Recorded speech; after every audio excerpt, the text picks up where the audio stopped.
विज्ञान की दुनिया में ना कुछ नाम हमेशा के लिए अमर हो जाते हैं। आज हम बात करने वाले हैं एक ऐसी ही शख्सियत की जिनकी प्रतिभा ने दुनिया को तो बदल दिया, लेकिन उसकी कीमत उन्हें अपनी जान देकर चुकानी पड़ी। ये कहानी है मैरी क्यूरी की। चलिए उनकी इस असाधारण यात्रा को शुरू से जानते हैं। बस ये एक संख्या मैरी क्यूरी को विज्ञान के इतिहास में सबसे अलग खड़ा कर देती है। जरा सोचिए, वो आज तक की अकेली इंसान है जिन्होंने 2 अलग-अलग वैज्ञानिक क्षेत्रों में, मतलब 2 डिफरेंट साइंटिफिक फील्ड्स में नोबेल पुरस्कार जीता है। ये अपने आप में एक अविश्वसनीय, एक इनक्रेडिबल अचीवमेंट है।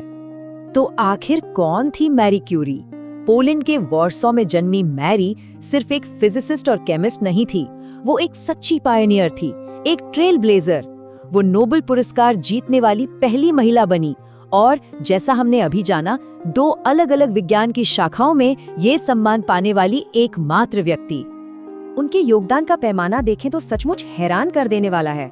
पहली महिला नोबेल विजेता, 2 नोबेल पुरस्कार जीतने वाली पहली इंसान, पेरिस यूनिवर्सिटी में पहली महिला प्रोफेसर। और बात यही खत्म नहीं होती, उन्होंने पोलोनियम और रेडियम नाम के 2 नए तत्वों की खोज की और दुनिया को रेडियो एक्टिविटी जैसा एक बिल्कुल नया शब्द दिया। लेकिन ये जो बुलंदियां थी, इन तक पहुंचना आसान नहीं था, बिल्कुल भी नहीं। उनका जीवन शुरू से ही मुश्किलों और संघर्षों की एक कहानी थी, जिसे उन्होंने अपनी जिद और अपनी लगन से पार किया।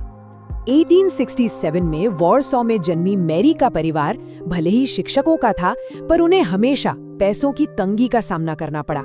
और उस दौर में रूसी साम्राज्य के अधीन पोलैंड में महिलाओं का यूनिवर्सिटी जाना मना था। तो मैरी को क्या करना पड़ा? उन्हें छिपकर वॉर्सो की एक सीक्रेट फ्लाइंग यूनिवर्सिटी में पढ़ना पड़ा। आखिरकार ज्ञान की अपनी प्यास बुझाने के लिए वो 24 साल की उम्र में पेरिस चली गईं, ताकि सरबोन जैसी प्रतिष्ठित जगह पर भौतिकी और गणित पढ़ सकें। और बस पेरिस पहुंचते ही विज्ञान में एक नई क्रांति की नींव रखी गई। मैरी ने उन अदृश्य, उन इनविजिबल फोर्सेस पर काम करना शुरू किया जो दुनिया को हमेशा के लिए बदलने वाली थी। उनकी रिसर्च एक बहुत ही दिलचस्प सवाल के इर्द गिर्द घूम रही थी। ये एक पहेली की तरह था कि भाई, पिच ब्लेंड नाम का एक खनिज अपने अंदर मौजूद यूरेनियम से भी ज्यादा रेडियोधर्मी क्यों है? मतलब ऐसा कैसे हो सकता है? इसी एक सवाल में एक बहुत बड़ा राज छिपा था। और इसी रहस्य की परतें खोलते हुए उन्होंने कुछ तत्वों से लगातार निकलने वाली इस मिस्टीरियस एनर्जी को डिस्क्राइब करने के लिए एक नया शब्द गढ़ा, रेडियोधर्मिता, जिसे हम आज रेडियो एक्टिविटी कहते हैं। ये शब्द विज्ञान को मैरी क्यूरी की ही देन है। और फिर तो जैसे खोजों की झड़ी ही लग गई। जुलाई 1898 में उन्होंने एक नए तत्व की खोज की और अपनी मातृभूमि पोलैंड के सम्मान में उसका नाम रखा पोलोनियम। फिर कुछ ही महीनों बाद दिसंबर 1898 में एक और तत्व खोज निकाला, जिसका नाम उसकी जबरदस्त रेडियोधर्मिता की वजह से रेडियम रखा गया।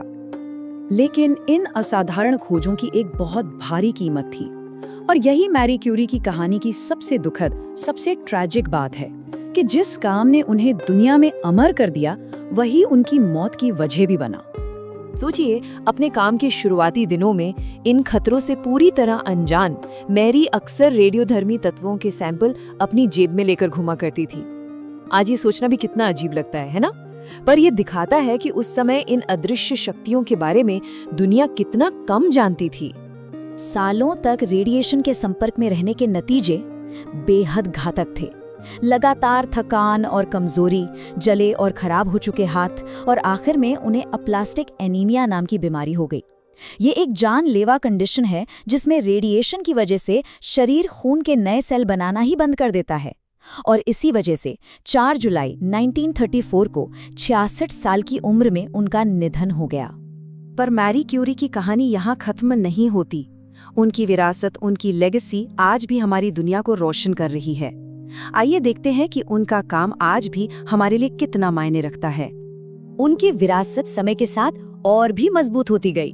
देखिए, उनके नोबेल पुरस्कारों ने तो उनकी प्रतिभा का लोहा मनवाया ही, पर उन्होंने पेरिस और वॉर्सो में क्यूरी संस्थानों की स्थापना भी की, जो आज भी रिसर्च के बड़े केंद्र हैं। और तो और उनकी बेटी आयरीन जोलियो क्यूरी ने भी 1935 में केमिस्ट्री का नोबेल पुरस्कार जीता। और आज की बात करें तो न्यूक्लियर फिजिक्स से लेकर कैंसर के इलाज और एक्सरे तक सब कुछ उनकी ही खोजों पर आधारित है। तो इस पूरी कहानी से हम सीखते क्या हैं? मैरी क्यूरी का जीवन हमें दिखाता है कि कड़ी मेहनत, अटूट लगन और जुनून से कुछ भी हासिल किया जा सकता है। ये सीख शायद उनकी वैज्ञानिक खोजों से भी बड़ी है। और ये हमें एक आखिरी सवाल पर छोड़ जाता है। मैरी क्यूरी ने हमें दिखाया कि जिज्ञासा और दृढ़ता से ब्रह्मांड के सबसे गहरे राज भी खोले जा सकते हैं। सवाल ये है कि आज हम और आप किन सीमाओं को तोड़ने की हिम्मत करेंगे